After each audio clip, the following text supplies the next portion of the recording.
السلام عليكم. مرحبا بكم مرة أخرى في قناتكم سهل ورخيص وبنين. اليوم إن شاء الله غيكون معنا البطل الحلقة هو البروكولي. غادي نديرو واحد الكراتان ديال البروكولي اللي غني عن التعريف من ناحية ديال الفوائد ديالو. غادي نديرو كراتان مع البطاطا البيض والفرomاج. نمروا المقادير.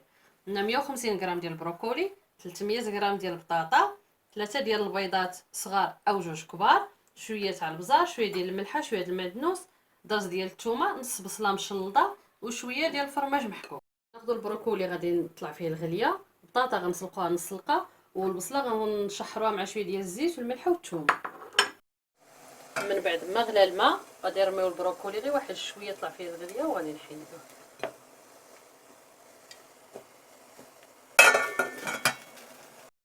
دابا من بعد ما البروكولي ديالنا ها هو طلعت فيه الغليه غادي نحيدوه. في نفس الوقت انا كنشحر البصله مع شويه تاع الثومه مع الزيت ومع الملحه.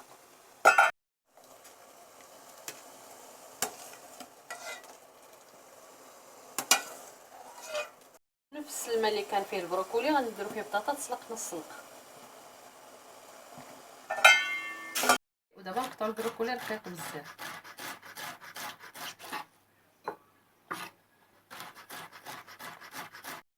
ها هما 3 البيضات درناهم هنا.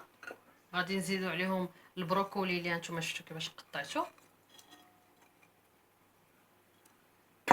البطاطا اللي حكينا اللي مسلوق هاد السلقه، البصله اللي مشحره، المعدنوس اللي مقطع،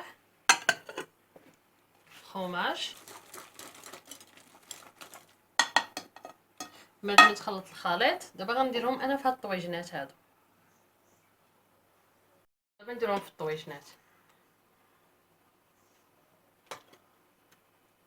دابا نزوقهم شويه ديال الفرomاج من الفوق.